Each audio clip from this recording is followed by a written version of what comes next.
Municipal Youth Development Officer sa lungsod sa Kabukon. So balik, kung sa ganito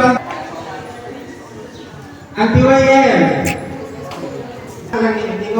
So kani sila are the organizations sa mga bata o mga kabatanunan na barangay sa lungsod sa Kabukon. Na naman sila budget, so dali agay sila maka-access, then maka-hatag na yun sa inyong imakayog nila. Kaya sa align sa ilang iipuan sa akit o sa CYDP. So kanya, then kami sa opisina sa lungsod sa Kabukon, through the effort of Mayor Francis Edward P. sa Ibakon, si Kuya Marjorie sa Tutapang, Kuya, patapang ni Ani, so kami sa office, kaya mo manamang trabaho to assist the SK, so kami sa walay pagduha-duha, mani sa inyong barangay, para makapang. Sige naman may balik-balik, not just once, but ilan na more than, ilan siguro may pabalik-balik, mag-grocery na sa una, mag-feeding, kapagpanda na to, then nagkakatalim sa padung sa paghatag o message support. So, kailan na mo? Nakailang mga ating kuya dila sa likod na wari sa tubangan pa tawagon ng Ate Rina. Kinsa na ito?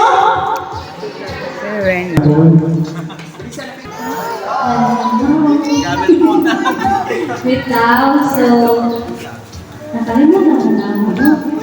Hello, energy. Bilang kami ay snacks si Kuan, si SK.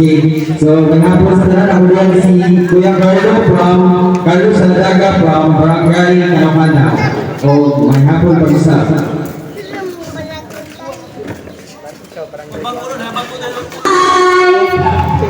Kawinan duty ko. God is good. And all the time. God is Okay, ako yan. Happy yourself. kung dugaon mo, dugaon po din. So, duga. So, as what they've said, no, nagsiging balik diri. So, sa nakalimot, I am Kuya Francis Febringel from Daan Kabukon. Kung ano to? Murag ko bayo-bayo. Ito ako si John Pikes Kaponer, from Mabong Kabukon Cebu, 19 years old, and welcome. Nakailan na? So, okay, sa una, YM Ramon na nga So, karon, atong ipabuhi diri ang BCA sa Barangay Sala. So, ang kagimo nito, ang BCA is Barangay Children's Association, no? Seryoso na lagi kayo mo, Junior, o founder ko sa TYM. So, anong gihimo ang BCA? Kini usa ka pamaagi o dalan aron mas makaila, matubag sa katungod sa kabataan nga mangilabot niya sa lokal nga panggobyerno sa ilang kagalingon nga pagpanalipod o paglambo. TA, number 1, ano sa paglambo o pagtubo sa mga kabataang mamumulong or leader, no? Para mo-grow, mature mo sa inyong kuan, sa inyong kaugalingon o daghatong mga katunan. Kaya nagplano ba mo mag-SK, mga BCA? O nga no po, of all organizations, ngano kaniman ang i-push na mo sa mga youth. So, kasi curious. Sipuntan ako, inangan no. Anon! So, mauna, kung maingon ganyan atong ginikanan no, nga, ayaw mo kung apil-apil nila kay pang tiguang na, way labot ng bata na, ha!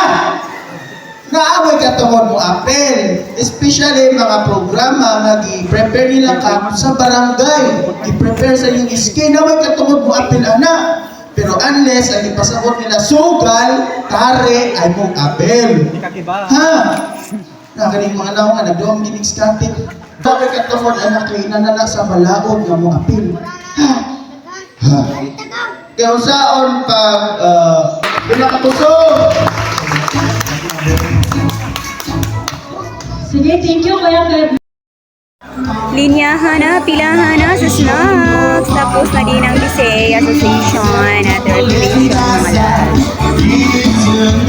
So maraming salamat din mga visitors sa paghatid ng mga magandang mensahe at may naipulot naman po kami ngayong hapon at Sa iyo din ka, Paranelo Munares. Salamat din po sa pagsupport at pagmamahal ng ating barangay. Ayun ang din mga loves ko. Thank you for watching and have a good day to all. Babush!